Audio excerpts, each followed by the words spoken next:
What's good, everybody? Back with another Fair Shake review, and this time we're going to be checking out the debut album from Olivia Rodrigo. Yeah, Sour. Um, this little project sounds like it's from a Disney star, because it is. But then it also doesn't sound like it's from a Disney star because of the language. So what do I mean by that? What do I mean by that? So this sounds like the modern version of all the teen pop rock that I grew up with in the 90s and early 2000s.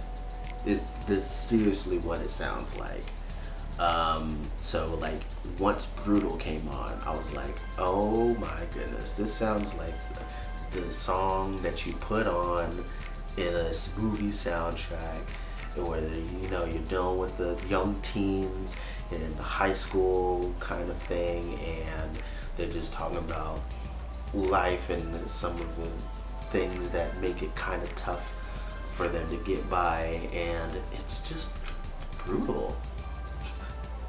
And the only thing is, like, to know that she's like from Disney, but there's so much cursing in here. I was just like, well, let me rephrase. There's cursing in here. I won't say so much cursing, but there's cursing in here that just makes me feel like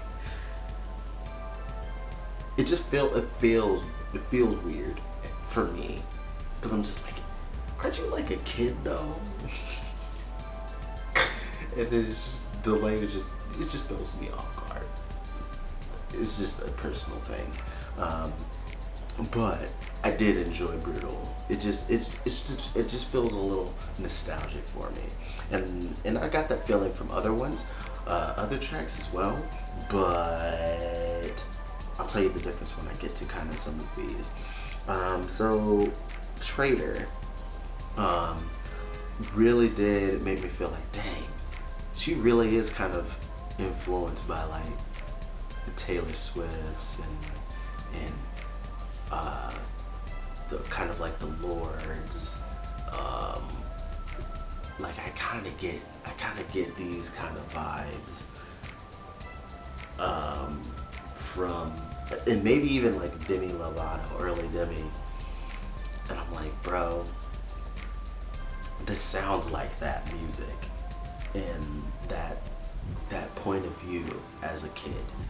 And as you continue to listen, as I continue to listen to it, because pretty much this whole album after Brutal, going from Traitor, Driver's License, One Step Forward, Three Steps Back, Deja Vu, Good For You, Enough For You, Happier, Jealousy, Favorite Crime, pretty much what I guess it'd be 9 out of the 11 tracks all have to deal with dealing with a breakup and how you felt in the relationship and how things went bad and how you tried to do your best but it wasn't enough, and it just really feels like opening up a young teenager's diary after a huge breakup and her just mulling over it for hours, even though this project is under an hour.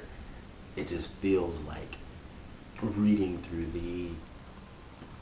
that overwrought trauma of, maybe like your first big breakup.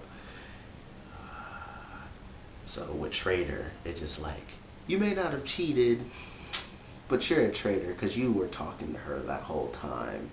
You were kind of just waiting for it. You said not to worry about her, but as soon as we broke up, guess who you went to? You went to her, just like I thought.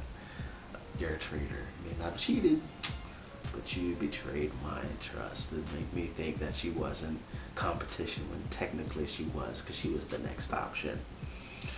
driver's license, we all know about that. That became huge, and it's just kind of like, oh, being sad because you weren't able to share these things with her.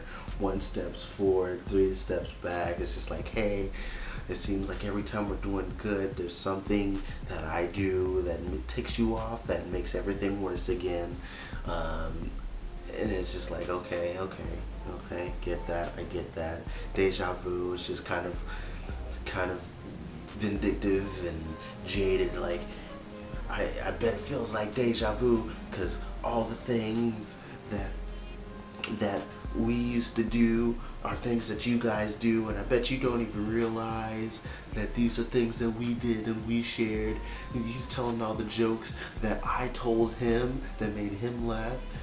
You're sharing the restaurant. It's just kind of like, It just sounds like someone's venting to me about the same issue over and over again. And so I'm just like,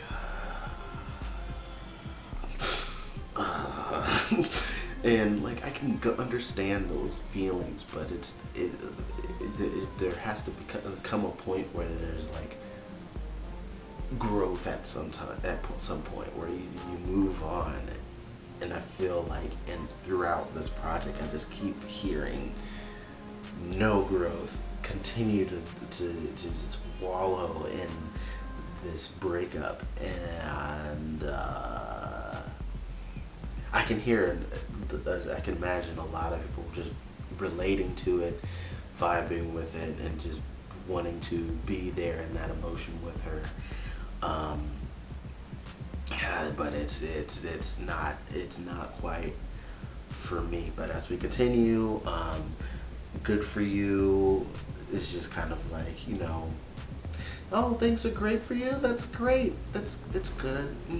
Yep, things are bad. And then enough for you is just like, I was just trying to be good enough, but I guess I'm not good enough. And then happier was just like, wow, we're getting to that point where it's like, I do want you to be happy. I think I'm to a point where I'm kind of okay with us being apart, and I want you to be happy, but dang, it would suck if you're actually happier. I want you to be happy, just not happier than you were with me, because that'd be too painful to see. And it's like, that's understandable feeling, but dang, it just kind of just put it out there like that. It's just like, dang, girl, this kind of stuff you just kind of keep to yourself. At least that's how I feel. Then jealousy. This is another one. It's just kind of like, just like, yo, the things that she has that I don't, and the whole comparison thing is just like, wow, bruh. But I actually kind of like this one. This one just had a somewhat of a more fun vibe about it, that I was just like, okay, I think I could kind of listen to this from time to time. Then favorite crime is just like, looking back. It's like, I hope when you're looking back at it, the way you broke my heart, I hope I'm the kind of like a version of like Best Mistake, that from Ariana Grande. I feel like it's kind of like her own kind of version of that, but just a little way more sad and almost melodramatic. And then Hope You're Okay is finally another break from, it is finally a break from a lot of the relationship drama that was displayed over the entire project, where she just kind of talks about these different people that she's come across, and stories of people that she's come across, of how they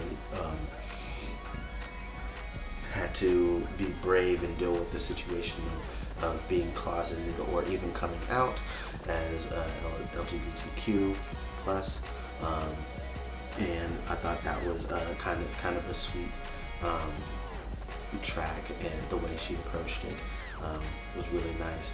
And I thought that overall the writing of this project does seem very highly personal, which is a plus. It is a plus because you could definitely tell it's authentically her. And as she continues to grow up and mature, I think maybe I'd be able to enjoy it more because I might be able to relate to feeling that way and the way it's being expressed. Because right now it just kind of sounds like young teenage drama that I just try to avoid as an adult male. um, and so I definitely know that I am not really the demographic that this music is made for. And I think she executes it pretty well, though I do still wish there was a little bit more variety in the project. I think anybody would be fine with her having a little bit more variety subject matter wise on the project. But excuse me. But overall, I ended up coming out of this with just 2 tracks, which is Brutal and Jealousy Jealousy. They just give enough kind of nostalgic feels to the way they're presented that I'm like, okay, it is kind of like childish in nature lyrically, but it's just fun. It's fun. It's kind of a fun vibe. Like, yeah, woo! It just reminds me of those times back then that bring a smile to my face. The kind of like angry, pumped up kind of pop punk Avril Lavigne like bops. This is kind of how I feel. But yeah, I want to know what you guys think of the project. I think that she is definitely a very capable vocalist, and I wonder if other people agree with that.